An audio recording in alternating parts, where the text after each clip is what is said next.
Queen Lurelei stood on the crystal balcony of her palace, watching the great sun core of Nexus Prime grow dimmer with each passing day. The massive artificial star that powered their homeworld flickered like a dying candle. 300 years ago, her ancestors had built an empire that stretched across 12 star systems. Now, that empire was slowly dying. The queen's silver skin had lost some of its natural glow, just like everything else in the Zephyrian Empire. Their technology was failing. Their people were growing weak. Their ships could barely make the journey between star systems anymore. The great machines that had once seemed magical now sat silent in empty halls. "Mother, the daily reports," said General Vex, her chief military advisor. He handed her a crystal tablet that displayed the Empire's status. Food production was down 20%. 3 more star systems had reported critical failures in their defense networks. The outer colonies were asking for help that the Empire could not provide. "How much longer do our scientists say we have?" Queen Lurelei asked, though she already knew the answer. "Perhaps 50 years before complete collapse, Your Majesty." "Maybe less." The Queen nodded sadly. For decades, her best minds had searched for solutions. They had studied the ancient texts left by the previous civilization that once ruled these stars. Those texts spoke of a time when this region of space had been home to a great empire that had also faced the same slow death. That empire had vanished completely, leaving behind only ruins and strange prophecies. One prophecy in particular haunted the Queen's thoughts. It spoke of a flame-bearer who would come in the Empire's darkest hour. This being would either save the Zephyrians or destroy them completely. Most of her advisors dismissed these old stories as myths and superstition. The Queen was not so sure. "Your Majesty, Princess Zara is ready for today's educational tour," General Vex said. Queen Lurelei smiled for the first time that day. Her 7-year-old daughter was the brightest spot in these dark times. Princess Zara had been born with a rare gift that appeared in only one Zephyrian in a million. She could see what their people called soul fire, the energy that flowed through all living beings. It was a useful skill for understanding the nature of different alien species. Today, they would visit the detention facility where prisoners from various alien races were held. It was part of Zara's education about the different peoples that existed in the galaxy.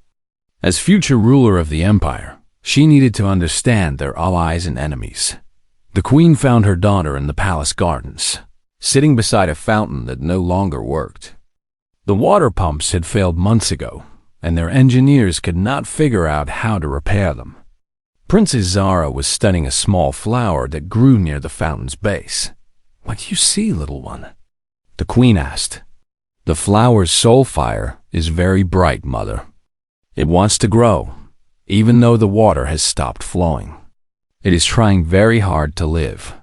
Queen Lurelei felt a pang of sadness. Even her daughter could see that their world was struggling to survive. "Come, Zara. It is time for your lesson." They traveled to the detention facility in a royal transport that moved much more slowly than it once had. The Queen remembered when these vehicles could cross continents in minutes.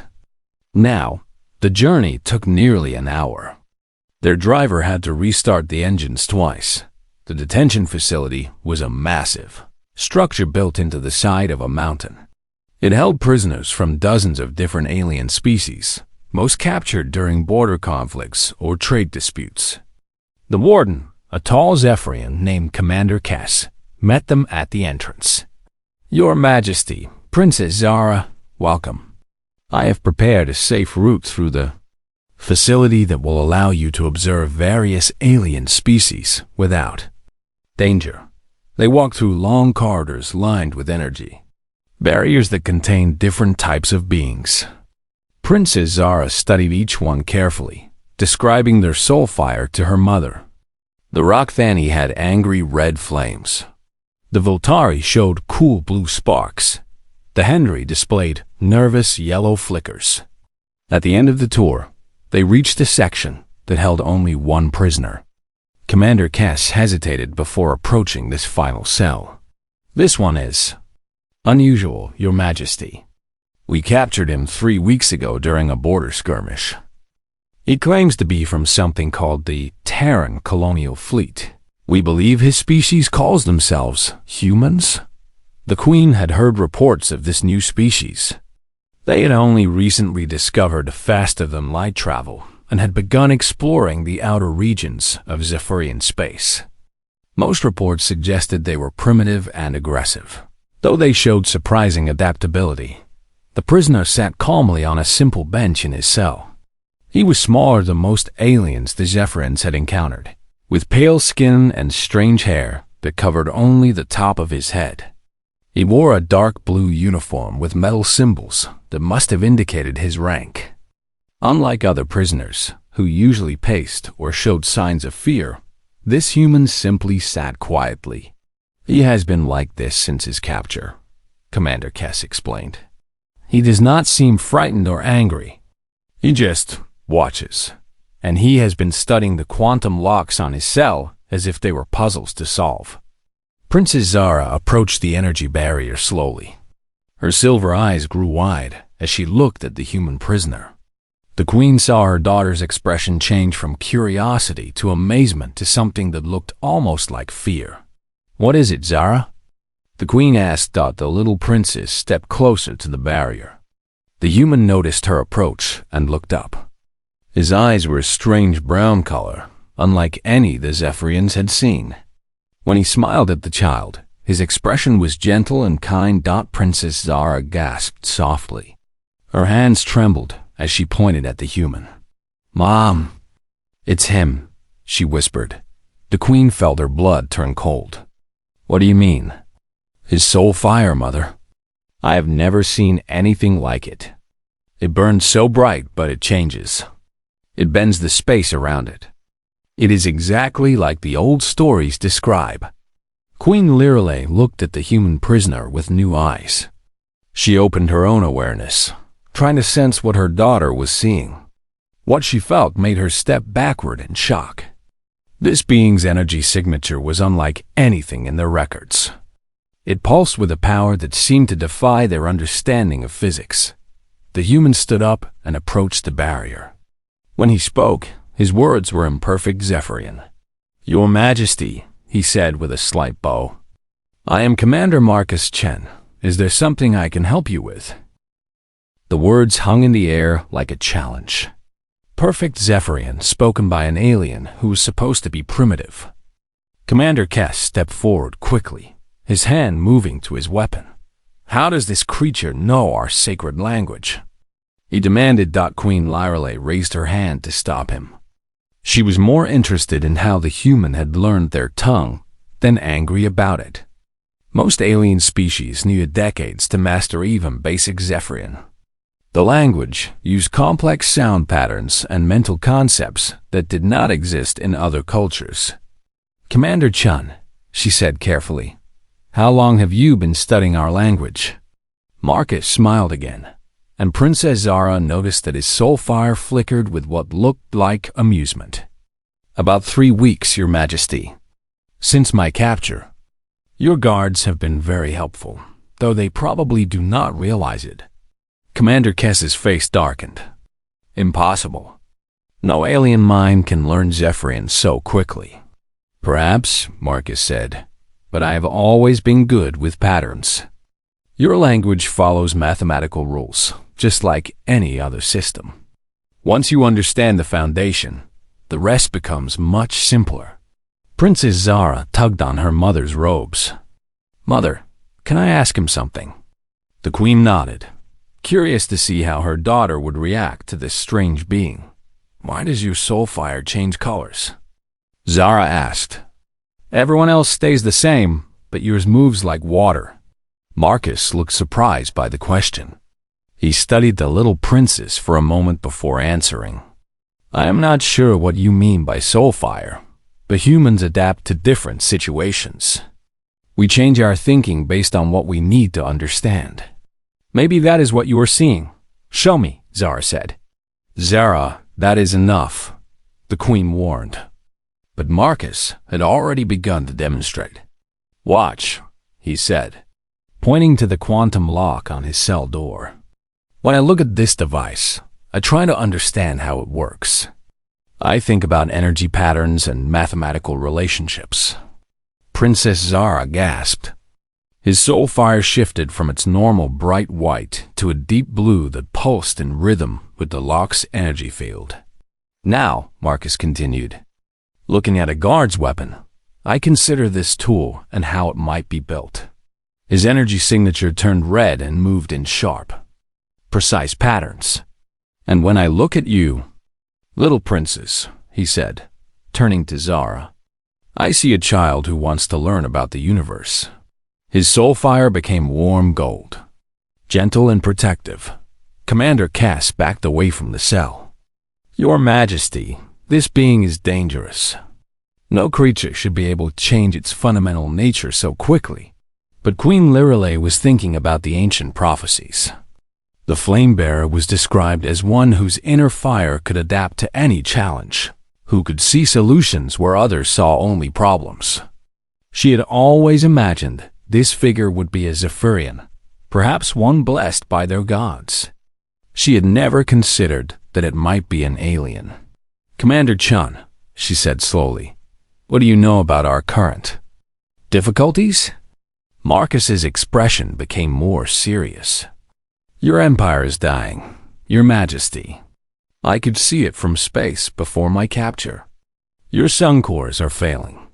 Your ships barely function. Your people look tired and defeated. And what would you suggest we do about that? The Queen asked. That depends. Are you asking me as a prisoner or as someone who might be able to help? Commander Cass stepped forward angrily. You dare to suggest that this primitive species could help the Zephyrian Empire? We have survived for 3,000 years without human assistance. Marcus looked at the commander with calm eyes. Yes, but how long have you been dying? Your technology is breaking down because you have forgotten how to maintain it. You built your empire on foundations you did not fully understand. The Queen felt a chill run through her body. How could this alien know so much about their problems? Mother, Princess Zara whispered, the prophecy speaks of one who will see what we cannot see, one who will bring new fire to our dying stars. Queen Lirelei looked at her daughter, then at the human prisoner. The ancient texts had always been unclear about whether the flame bearer would save or destroy their empire. Perhaps both descriptions were true. Perhaps their empire as it existed now needed to be destroyed so that something better could take its place. Commander Cass, she said, lower the barrier. Your Majesty, Cass protested. This being could be dangerous. If he wanted to hurt us, he would have tried already. Look at him. He could have attempted to escape or attack his guards. Instead, he sat quietly and learned our language. Lower the barrier. Reluctantly, Commander Cass deactivated the energy field. Marcus stepped out of his cell slowly, showing that he meant no threat. He was smaller than any of the Zephyrians present, but Princess Zara could see that his soul fire had grown brighter. Your Majesty, Marcus said with a formal bow, I am honored by your trust. If you are willing, I would like to offer my assistance with your technological problems. What makes you think you can succeed where our greatest scientists have failed? The Queen asked. Because I see things differently than you do. Your people think in terms of maintaining and preserving. Humans think in terms of adapting and rebuilding. Sometimes the best way to fix something is to break it first and build it better. Princess Zara clapped her hands together. Mother, that is exactly what the prophecy says. The old fire must die so that the new fire can be born. Queen Lirelei made a decision that would change the course of galactic history. Commander Chun, I'm going to take you to our most sacred place. If you truly are the one foretold in our prophecies, you will be able to prove it there. As they prepared to leave the detention facility, Commander Cass pulled the Queen aside. Your Majesty, this is madness. You cannot trust an alien with our most precious secrets. Commander, the Queen replied, our secrets have done us no good so far. Our empire is dying despite all our knowledge and technology. Perhaps it is time to try something different. She looked back at Marcus, who was gently answering Princess Zara's questions about human culture. His soul fire continued to shift and adapt, showing patterns she had never seen before. For the first time in years, Queen Lirale felt something she had almost forgotten: hope. The Sanctuary of Echoes lay deep beneath the royal palace. Queen Lirale had not visited this sacred place in over 2 years. It was too painful to see the evidence of their failing civilization gathered in one location. Ancient machines lined the walls, their surfaces dark and cold. These devices had once been the pride of Zephyrian science, but now they served only as monuments to lost knowledge. Marcus walked beside the Queen and Princess Zara as they descended the crystal stairs. Commander Kess followed behind them, his weapon ready despite the Queen's orders to stand down. The humans' eyes moved constantly, studying every detail of their surroundings. The temperature drops by exactly 2 degrees every 20 steps, Marcus observed quietly. The crystal in these walls contained some kind of energy storage system. Very efficient design. Princess Zara looked up at him with wonder. How can you see that? We have sensors that barely detect those patterns. Practice, Marcus smiled. Human engineers learn to notice small changes in temperature, pressure, and energy flow. It helps us understand how systems work. They reached the main chamber of the sanctuary. The room was enormous, with a domed ceiling that stretched up into darkness. Dozens of ancient machines stood in silent rows, their purpose forgotten by most Zephyrians. At the center of the chamber was the largest device of all, the Nexus Core. The core had once been the central intelligence that controlled the entire Zephyrian Empire. It had managed everything from star navigation to agricultural planning. 50 years ago, it had simply stopped working. Since then, their civilization had been slowly falling apart as they tried to maintain systems they no longer understood. This is our greatest shame, Queen Lirale said softly. These machines were built by our ancestors using knowledge given to them by the previous civilization that ruled these stars. When the core failed, we lost access to most of that information. Marcus approached the Nexus Core slowly. The device was beautiful in its own way, a crystalline structure that reached from floor to ceiling.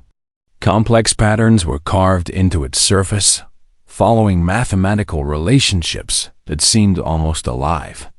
How long did you try to repair it? Marcus asked. Our best scientists worked on it for decades, the Queen replied.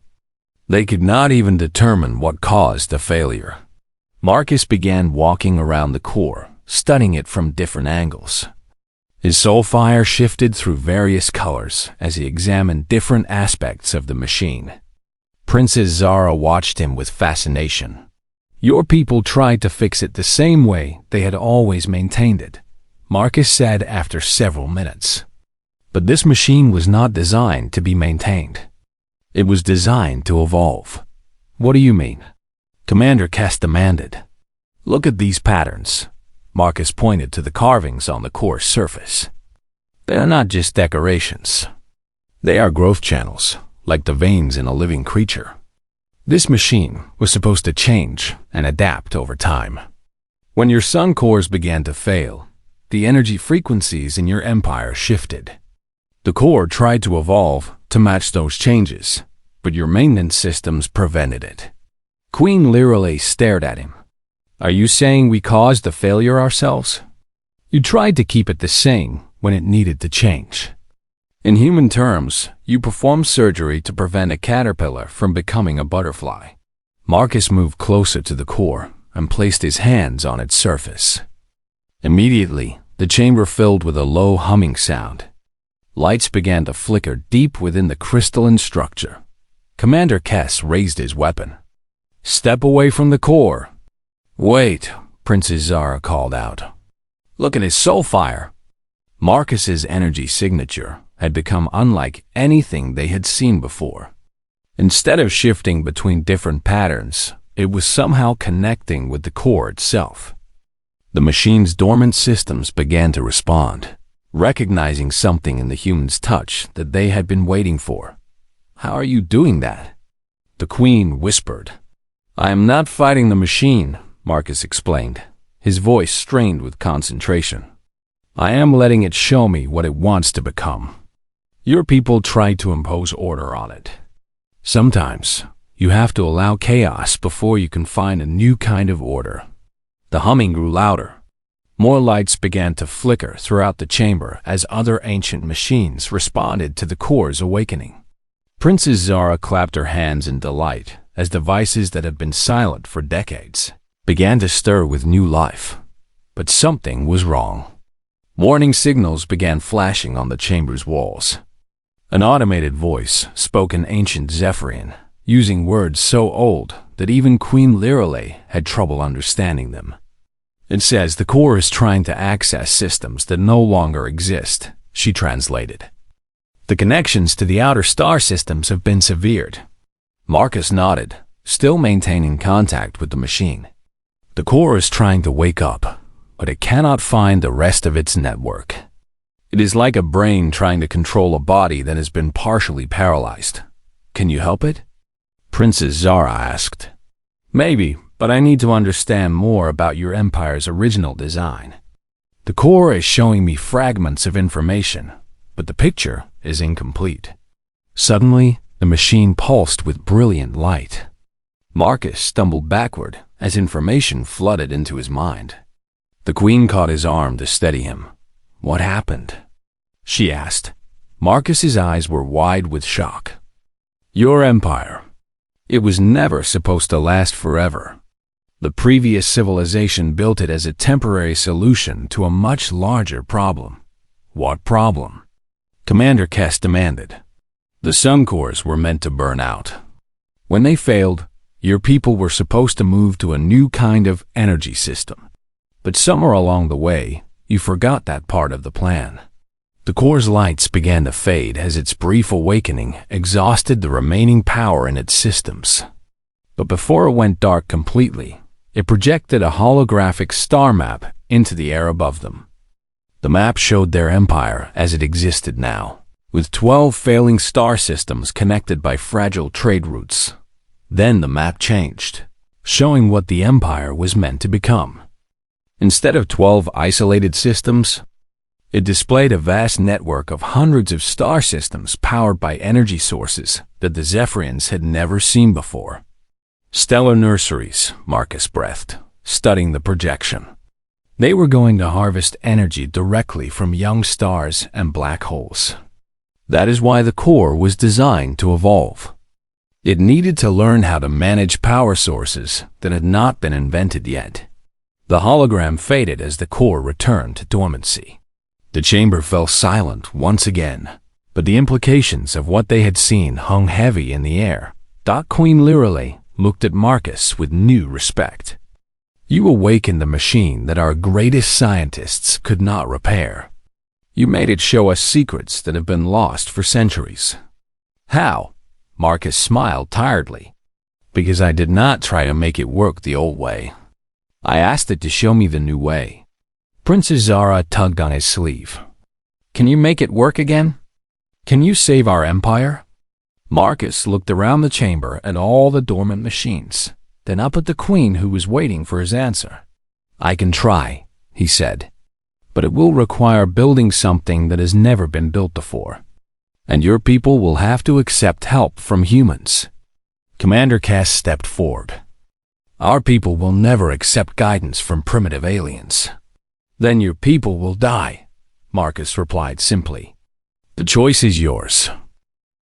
3 weeks after the awakening of the Nexus Core, the royal palace had become a place of constant activity.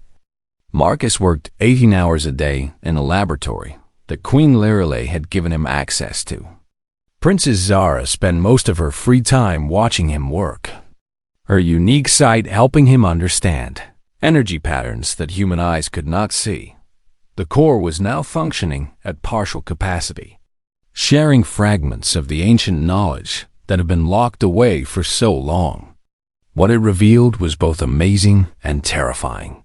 The Zephyrian Empire was not just dying. It was about to face complete destruction within 5 years. Marcus stood before a holographic display, showing the Empire's 12 star systems. Red warning indicators flashed around each artificial sun core. "The cascade failure has already begun," he explained to Queen Lorelei and her council of advisors. "When one core fails completely, it will create energy waves that destabilize the others. All 12 systems will go dark within months of each other." Lord Varix, the oldest member of the council, shook his head. "These are the ravings of an alien mind. Our scientists have studied this problem for centuries. We have at least 50 years before critical failure." Marcus manipulated the hologram to show detailed energy readings from each system. "Your scientists have been measuring the wrong things. They watched the output levels, but they did not track the internal resonance patterns. Look at these fluctuations." The display showed wave patterns that pulsed in rhythm across all 12 systems. Princess Zara gasped as she watched the patterns sync with each other. "They are connected," she whispered. "The core failures are talking to each other." "Exactly," Marcus said. "The cores were designed as a network. When one begins to fail, it sends distress signals to the others. Those signals cause them to destabilize faster. It is like a disease spreading through a body." "And what do you propose we do about this disease?" Queen Lorelei asked. Marcus changed the holographic display to show his proposed solution. Instead of 12 isolated star systems, the map now displayed a vast energy collection network that stretched across hundreds of light years. "We abandoned the artificial sun cores completely," he said. "Instead, we harvest energy directly from natural sources, stellar nurseries where new stars are being born, and the accretion disks around black holes. These sources provide thousands of times more power than your current system." The council chamber erupted in angry voices. Lord Varix stood up so quickly that his chair fell over. "Impossible! Such a project would require technology we do not possess. It would take centuries to build, even if it could work." "Not with human help," Marcus replied calmly. "My people have already developed quantum tunneling technology that can transport energy across vast distances instantly. Combined with Zephyrian precision engineering, we could build the network in less than 10 years. You ask us to abandon the technology our ancestors gave us and trust our entire civilization to alien innovations." Another council member protested. "I ask you to survive," Marcus said. "Your ancestors' technology was meant to be temporary. They expected you to develop new solutions when the time came. That time is now." Queen Lorelei studied the holographic display carefully. "Show me how this quantum tunneling works." Marcus adjusted the projection to demonstrate the principle. "Imagine space as a sheet of fabric.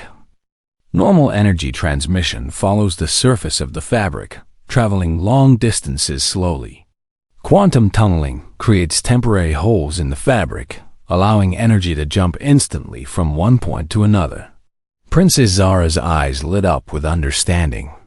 "Like the portals in the old stories. The ones the flame bearer was supposed to create. The old prophecies mention portals?" Marcus asked with interest. "They speak of bridges between stars," the Queen confirmed. "Pathways that would allow our people to travel instantly across the galaxy. Most scholars believe them to be metaphors." "Maybe they were instructions," Marcus suggested.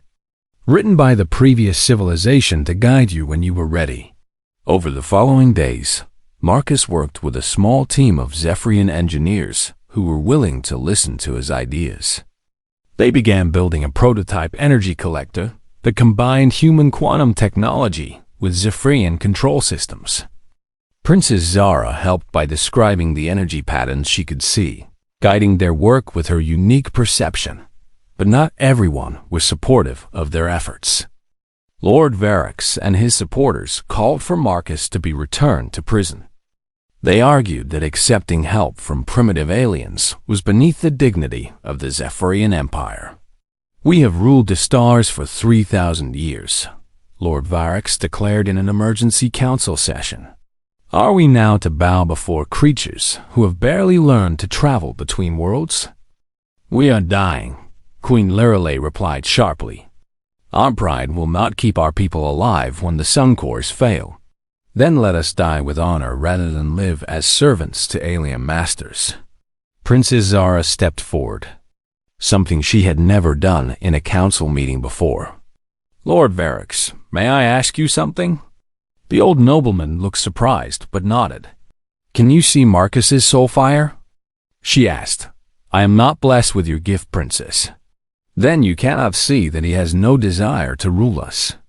His flame burns with curiosity and the wish to help. He's not trying to make us servants. He's trying to make us partners. Marcus had been listening from the corner of the chamber. Now he moved forward to address the council directly. Lord Varix, I understand your concerns, he said. You see humans as a threat to Zephyrian independence. But consider this. Right now, your empire depends entirely on technology you cannot repair or replace. You are already servants to machines you do not understand. We built those machines. Lord Varix protested. No, your ancestors received them as gifts. What I offer is different. I want to teach you how to build new machines yourself, to understand the principles behind the technology so you can improve and maintain it without outside help. Marcus gestured to the prototype energy collector that had been brought into the chamber. This device was designed by humans and Zephyrians working together. Your engineers now understand quantum tunneling theory. They can build more collectors without me. He activated the prototype, and it immediately began drawing power from a distant star. The energy readings were 10 times higher than anything the Zephyrians had achieved with their traditional technology. Furthermore, Marcus continued, this partnership benefits humans as well. Your people's precision and mathematical skills are far beyond ours. Working together, we can build things that neither species could create alone. Queen Lirelei saw the hesitation in Lord Varix's eyes. What are you thinking, old friend? The nobleman was quiet for a long moment. Then he pointed at the energy collector. If this human can teach our engineers to build these devices, why does he not simply give us the plans and leave? Marcus smiled. Because the best way to learn is by doing. And because there are other dying civilizations in this galaxy. Once we perfect this technology together, we can help them too. Princess Zara clapped her hands. That is what the prophecies meant. The Flame Bearer would not just save our empire. He would help us save others. The vote was close, but Queen Lire's supporters carried the day. The council agreed to proceed with Marcus's plan. Though Lord Varix and his faction remained opposed as the meeting ended, Marcus found himself alone with the queen and her daughter. You could have forced this decision, Queen Lirelei observed. With the core's knowledge and your understanding of our technology, you could have bypassed the council entirely. Yes, Marcus agreed. But that would have made me a conqueror, not a partner. The best solutions come from cooperation, not domination. Princess Zara looked up at him with her strange silver eyes. Is that why your soul fire never tries to control others? Because you believe in working together. Marcus knelt down to her level. Exactly, princess. Humans learned a long time ago that we are stronger when we help each other instead of fighting each other. Outside the palace windows, the first new energy collector was being installed in orbit around Nexus Prime. It was a small beginning, but it represented something unprecedented in galactic history. 2 species, working as true equals to solve problems that neither could face alone. 2 years after Marcus first touched the Nexus core, the Zephyrian Empire had transformed beyond recognition. The dying star systems now pulsed with new energy drawn from cosmic sources across the galaxy. Quantum tunneling networks carried power instantly from stellar nurseries to the farthest colonies. Most importantly, Zephyrians and humans worked side by side in laboratories, shipyards, and energy collection stations throughout both empires. Princess Zara, now 9 years old, stood beside Marcus on the observation deck of the new Stellar Engineering Command Center. Through the transparent walls, they could see dozens of ships from both species working together to install a massive energy collector around a newborn star. "Tell me what you see," Marcus asked. As had become their custom during these sessions, Zara's silver eyes focused on the ships outside. The human engineers have soul fires that dance with excitement when they solve problems. The Zephyrian technicians have flames that burn steady and precise when they perfect designs. But when they work together, she paused, searching for the right words. Yes? Their soul fires create new patterns that neither species makes alone. It is like watching two different kinds of music combine to make a song that is more beautiful than either could be by itself. Marcus smiled. The little princess had grown remarkably in the past 2 years. Her ability to see energy patterns had made her an invaluable advisor to the joint engineering teams. More than that, her innocent observations often revealed truths that adult minds missed. "Commander Chun," came a voice from behind them. They turned to see Queen Lirale approaching, accompanied by Admiral Sarah Martinez, the leader of the human engineering fleet. "Your Majesty." "Admiral," Marcus greeted them with a bow that had become more natural over time. "The final energy collector is coming online ahead of schedule," Admiral Martinez reported. "All 12 Zephyrian systems are now fully powered by the quantum network. The old sun cores can be safely deactivated." "And the cascade failure?" Queen Lirale asked. "Completely halted," Marcus confirmed. "The Nexus core calculates that your new energy system will remain stable for at least 10,000 years, probably longer." Princess Zara tugged on her mother's robes. "Mother, show them the other report." The queen smiled. "Always eager to share good news, my daughter." She activated a holographic display that filled the air above them. 3 more alien civilizations have requested our assistance with their own energy crises.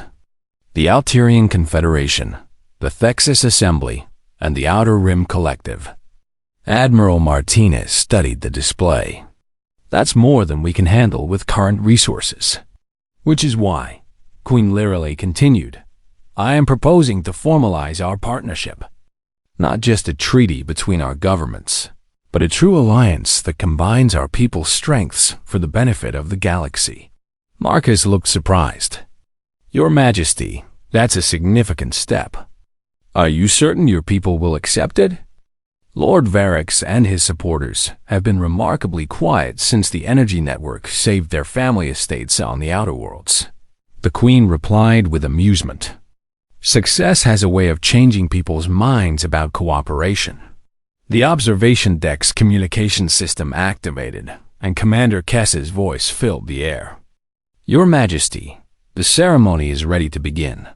They moved to the main assembly hall, where representatives from both the Zephyrian Empire and the Terran colonial fleet had gathered.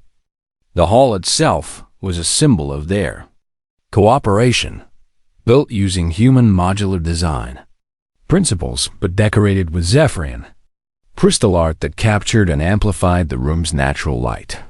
Queen Lirale stood at the central podium, with Marcus beside her.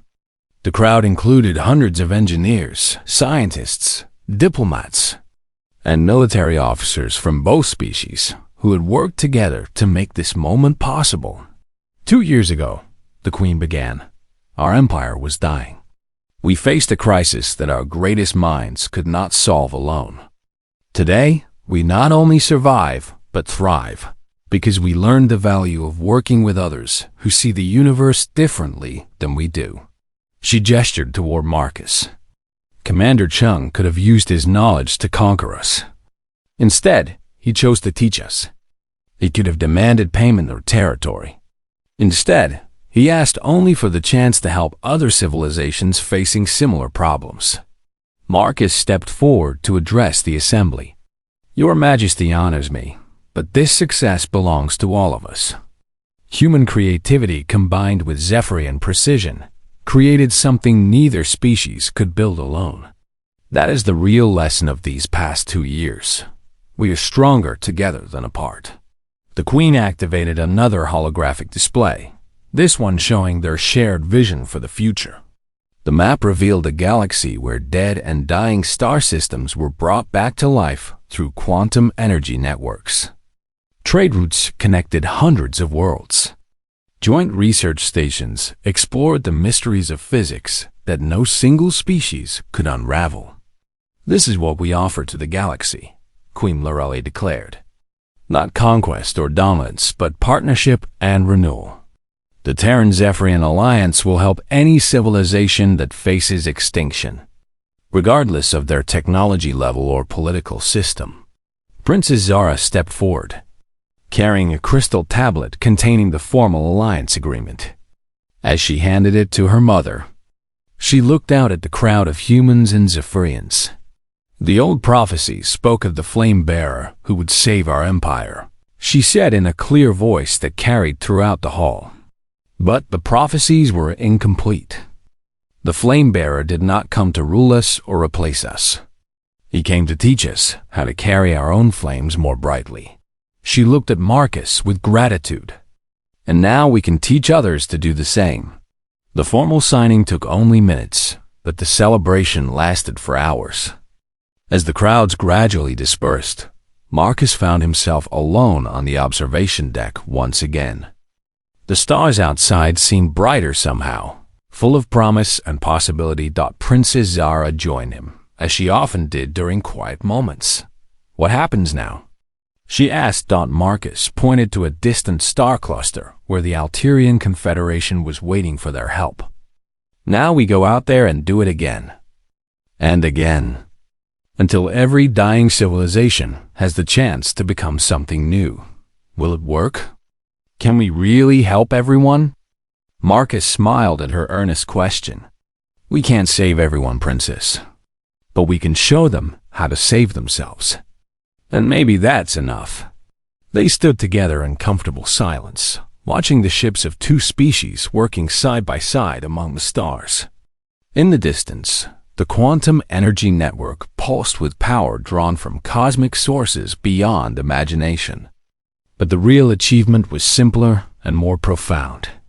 2 very different peoples had learned to see the universe through each other's eyes.